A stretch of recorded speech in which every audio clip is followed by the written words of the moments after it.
El SS Morro Castle fue un transatlántico terminado en la década de 1930 para la compañía World Line. Hacía viajes entre Nueva York y La Habana, Cuba. Recibió su nombre del castillo del Morro que vigila la entrada a la bahía de La Habana. El 5 de septiembre de 1934, la nave se embarcó en su último viaje, con más de 500 personas a bordo. En la tarde del 6 de septiembre, el transatlántico se encontró con fuertes vientos y nubes densas. A la mañana siguiente, las nubes se hicieron más espesas y el viento se desplazó hacia el este. Esta fue la primera señal de una tormenta que se avecinaba. Ese día, el capitán del barco, Robert Wilmot, hizo que le entregaran su cena. Pronto se quejó de que le dolía el estómago. Más tarde fue encontrado inconsciente y sin pulso. El primer oficial, William Worms, se hizo cargo. En este punto los vientos viajaban a 50 kilómetros por hora, pero las cosas estaban a punto de empeorar. A las 2:50 de la mañana del 8 de septiembre se detectó un incendio en un armario de almacenamiento en la cubierta B. 20 minutos después de su descubrimiento, el fuego quemó los cables eléctricos principales. La nave estaba bajo completa oscuridad. La radio dejó de funcionar y la tripulación solo había logrado enviar un solo SOS. En 30 minutos el revestimiento fue envuelto en llamas. El primer oficial intentó varar el barco, pero fue imposible. La tripulación no podía dirigir el barco porque el incendio había dañado los tubos hidráulicos. La única opción era lanzar los botes salvavidas y salir del barco. Los pasajeros tuvieron que saltar a las tormentosas olas. Algunos de los tripulantes trataron de combatir el fuego. Otros lanzaron salvavidas y tumbonas al agua para que la gente se agarrara. Desafortunadamente, solo 6 de los 12 botes salvavidas fueron lanzados. Su capacidad combinada era de 408 personas, pero llevaban menos de 100 y la mayoría eran miembros de la tripulación. Los servicios de rescate reaccionaron lentamente. Aparecieron 3 barcos de rescate y un cuarto envió una lancha a motor a Morro Castle.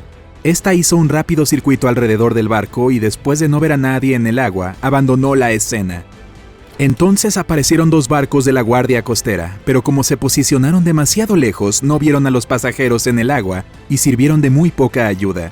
La estación aérea de la Guardia Costera no envió ningún hidroflotador hasta que las estaciones de radio locales comenzaron a informar sobre el incidente.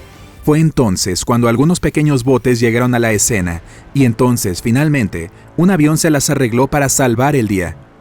Ayudó a los barcos a encontrar a la gente en el agua sumergiendo sus alas y dejando caer indicadores. La historia del Morro Castle siguió ganando más y más impulso en las noticias, y los ciudadanos locales fueron a la costa a ayudar.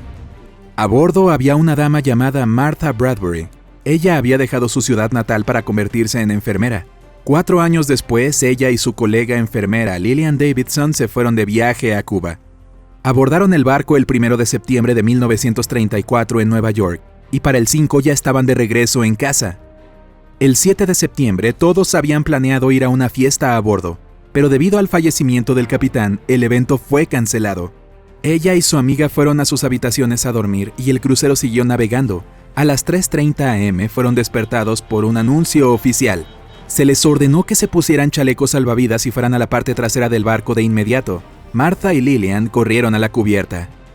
Según su declaración, alguien en la cubierta le dijo a Lillian que no se asustara porque el barco era a prueba de fuego, pero el incendio estaba quemando todo a su paso. Martha ayudó a su amiga a trepar por la barandilla de la cubierta y ambas saltaron al agua.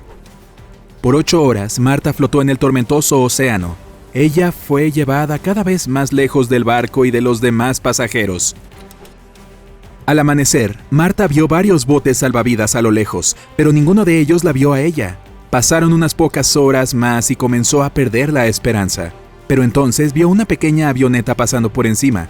Pronto un barco pesquero se acercó a ella. Un pescador la levantó y le dio un overol para protegerse del frío. Tanto Martha como Lillian fueron llevadas al hospital antes de ser transportadas a su lugar de trabajo y permanecer ahí durante 2 semanas. Cannon Thomas fue otro sobreviviente que terminó en el agua. Fue recogido por un barco de la Guardia Costera después de pasar varias horas en el mar. Permaneció en el hospital por 3 días y envió la factura del hospital a la compañía dueña del Morro Castle. Pero la respuesta que recibió fue que la compañía no se hacía responsable y respetuosamente rechazaban su reclamo. Un asistente de sobrecargo de 17 años llamado Thomas Torresen tenía una historia diferente. Su padre era un capitán de puerto de la compañía World Line. Tom se había enamorado del barco cuando viajó con su mamá durante su último año de preparatoria. De inmediato habló con su padre sobre convertirse en cadete de cubierta. Ese verano le avisaron con un día de anticipación para convertirse en el tercer asistente de sobrecargo cuando un tripulante se enfermó y la vacante se abrió. Así que pasó su verano en el crucero semanal a La Habana. Cuando el incendio empezó a extenderse, Tom despertó a los pasajeros de sus camarotes individuales y los guió a la cubierta. Alguien vio a un joven que parecía perdido. Claramente había entrado en contacto con el fuego. Tom agarró al muchacho y le dio instrucciones sobre cómo permanecer en el agua. Le dijo que se pusiera los brazos alrededor del cuello para mantenerse a flote. A media mañana, la nave estaba completamente abandonada. Su casco ardiente se fue a la deriva hasta la orilla y se detuvo en las aguas poco profundas de Asbury Park en Nueva Jersey al final de la tarde. Pero el incendio continuó ardiendo por varios días después. Un cuarto de los pasajeros a bordo no lo lograron y el barco fue declarado una pérdida total. Fue remolcado el 14 de marzo de 1935. Mientras estaba en Nueva Jersey, el barco se convirtió en una atracción turística. Algunos creen que se hundió mientras lo remolcaban, pero otros dicen que fue desguazado. La pregunta sigue en pie. ¿Quién inició el incendio? Había una persona inusual a bordo que tal vez encaje con el perfil. El jefe de radiotelegrafía, George White Rogers, se convirtió en un héroe porque fue él quien envió la señal de socorro sin recibir ninguna orden del puente de mando. También se quedó a bordo para ayudar a los pasajeros y más tarde compartió su historia en Broadway con localidades agotadas.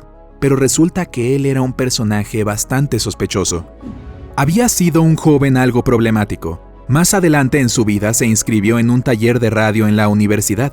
Después de completarlo, empezó a trabajar en el SS Costa Rica. Parece que consiguió el trabajo mostrando una licencia de operador de primera clase, pero no hay evidencia de que se le haya expedido este tipo de documento.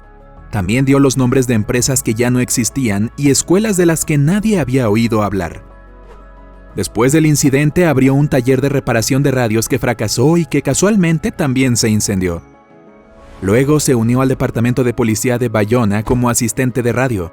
Fue entonces cuando su jefe, el teniente Vincent Doyle, sospechó de Rogers y empezó a hacerle preguntas sobre el Morro Castle.